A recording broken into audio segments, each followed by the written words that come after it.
Welcome everyone to FIRM, Fairness in Reporting Media. I'm Mark Merrill, your host. Now, most all Americans are informed of the Supreme Court decision to abolish Roe v. Wade on a federal level and, of course, let individual states pass their own laws on this most controversial and deadly human life debate back in June of 2022. Fast forward to now, ladies and gentlemen, here in 2025, here's both sides of the abortion discussion and demands, more or less. First, it's not going to be very pretty to listen to again.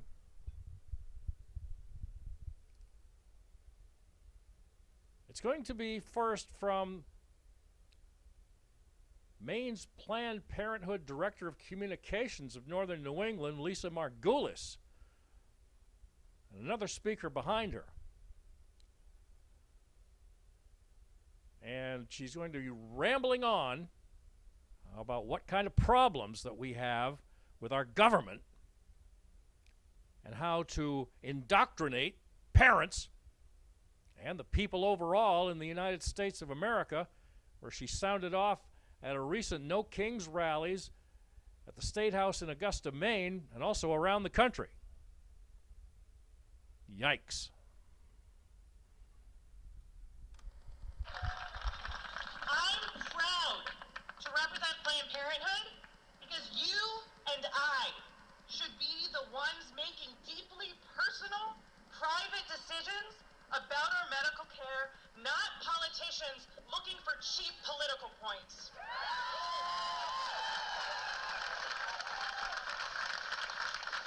Politicians are unqualified to make our healthcare decisions. We don't need and we don't want politicians butting into our healthcare.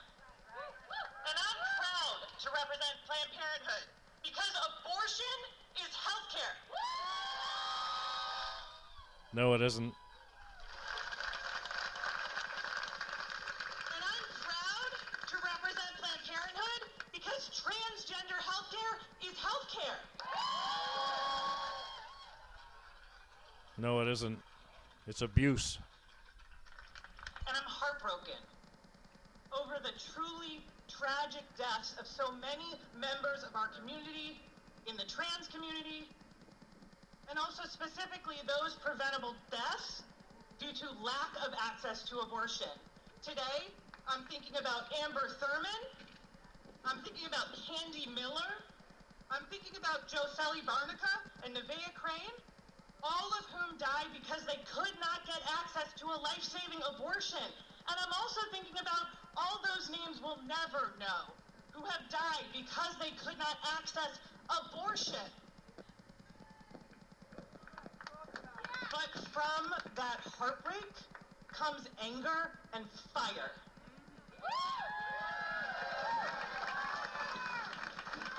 Planned Parenthood, Let's honor your time, though. Raise your hand if you left your family, your partner, or your children to be here today.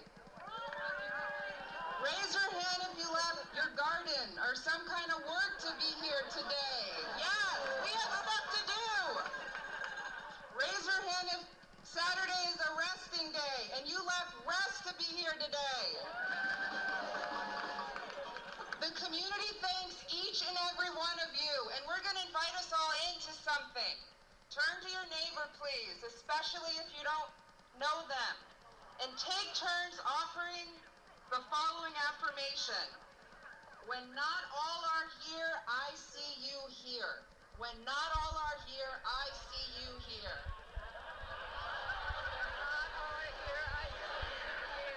We are not alone. We are doing this together. Well, that's the segment, folks, as far as the rally of the people that attended the No Kings marches and protests and anger, as you can tell, especially from Ms. Margulis of Planned Parenthood. Well, guess what? She's going to get ripped down right now. She's had her time. And it's not a very good one. we want, ladies and gentlemen, for you to see Miss Laurel Libby. She has been a staunch supporter of Speak Up for Life, her own organization that she formed a few years back, and also in charge with another person called The Dinner Table. Want to look her up? You go to laurellibby.com. One other thing about this big mouth over there at the Planned Parenthood of Northern New England, Ms. Margulis, needs to be taught a few manners on how to speak to people in the general public population. I'll tell you one thing for sure. She certainly does draw a crowd with that, and sounds like she's been indoctrinated for quite some time. We're entitled here at Firm to express our opinions as well. We welcome yours, folks. Anytime right here, as we kind of give a little notice here. Anytime at the bottom, folks. Chime in with us at fairnessinreportingmedia@gmail.com, fairnessinreportingmedia@gmail.com. 24 hours a day, 7 days a week. We welcome whatever opinion and ideas for a program that you might have.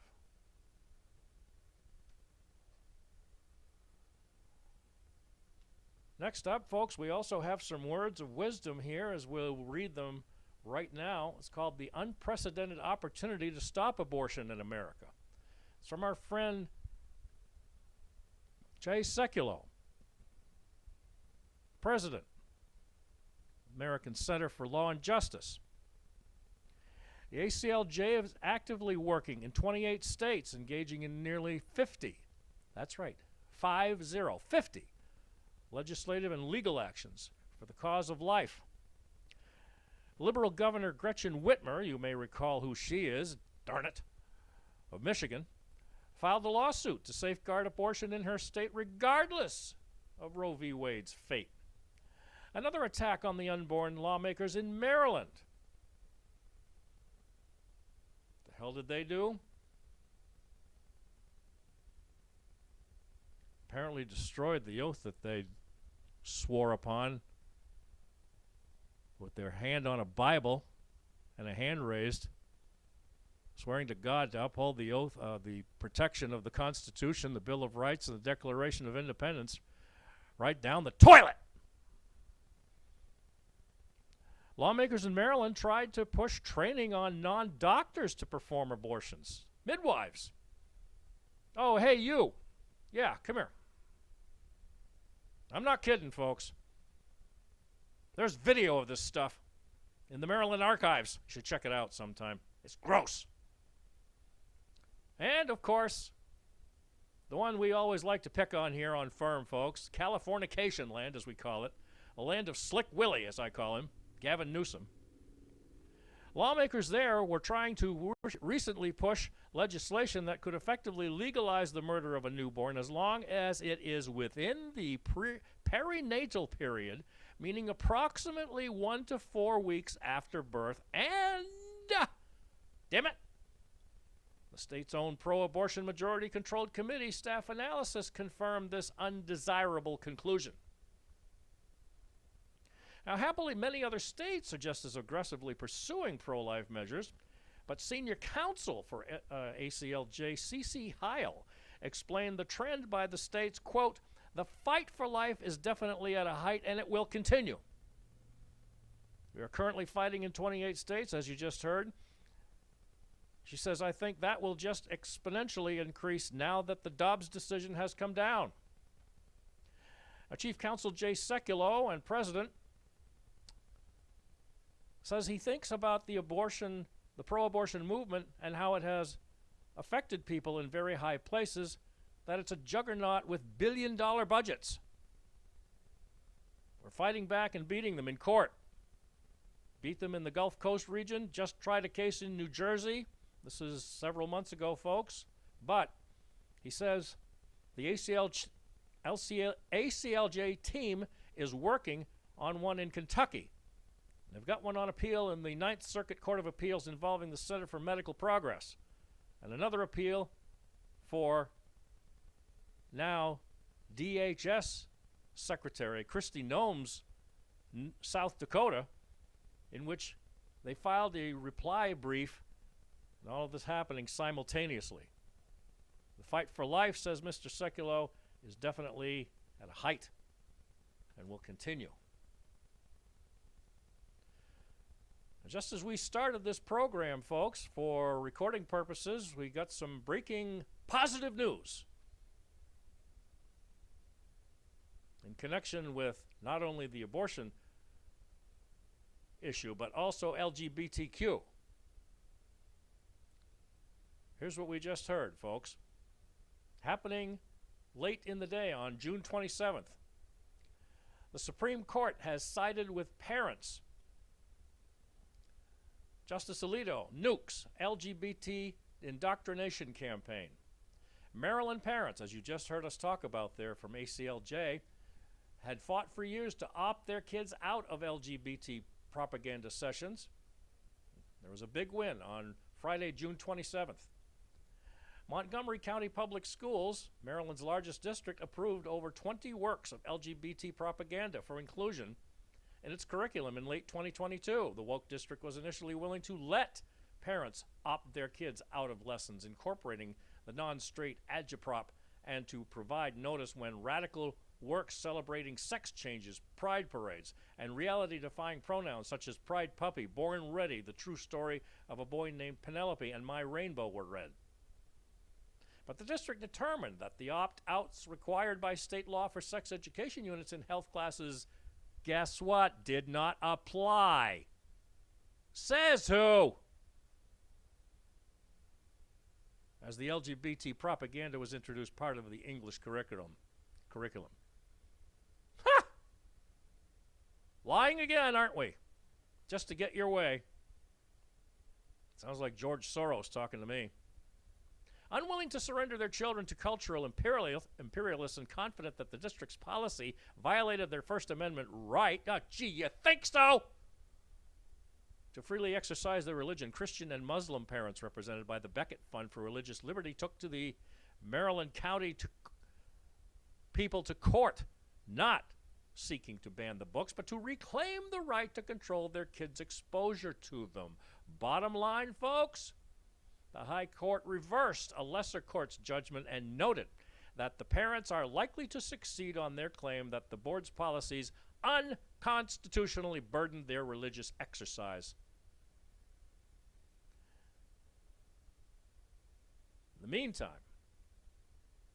parents are entitled to a preliminary injunction that would permit them to have their kids excused from instruction related to the LGBT propaganda while their lawsuit proceeds. These books carry with them a very real threat of undermining the religious beliefs that the parents wish to instill in their children, said Justice Alito. Like the compulsory high school education consider in Yoder, these books impose upon children a set of values and beliefs that are hostile to their parents' religious beliefs. Fantastic. At least we have some justices on the Supreme Court list, folks, that at least feel like rights are being violated all around the country. This man right here, as we just spoke about, ACLJ President Jay Sekulow, needs all the support he can get, especially from you, folks. For more information, you should go right here and learn more about the American Center for Law and Justice just by typing in aclj.org. That's aclj.org, one of our sponsors, as our car moves swiftly and daily around central and southern Maine.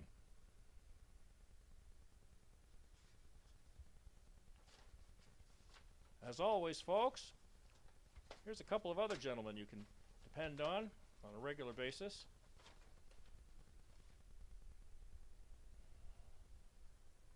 President Trump and Vice President Vance, for all the hard work they've been doing since day one, January 20th of 2025. Well, here's the other primary we need to talk about, folks. Get it to work here. How about our youth?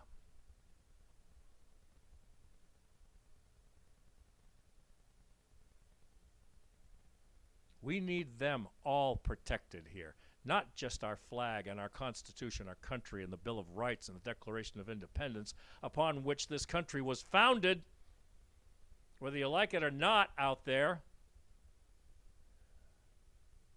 Pro-Palestine. Special rights for LGBT. Transgender surgeries. Really? Get a clue.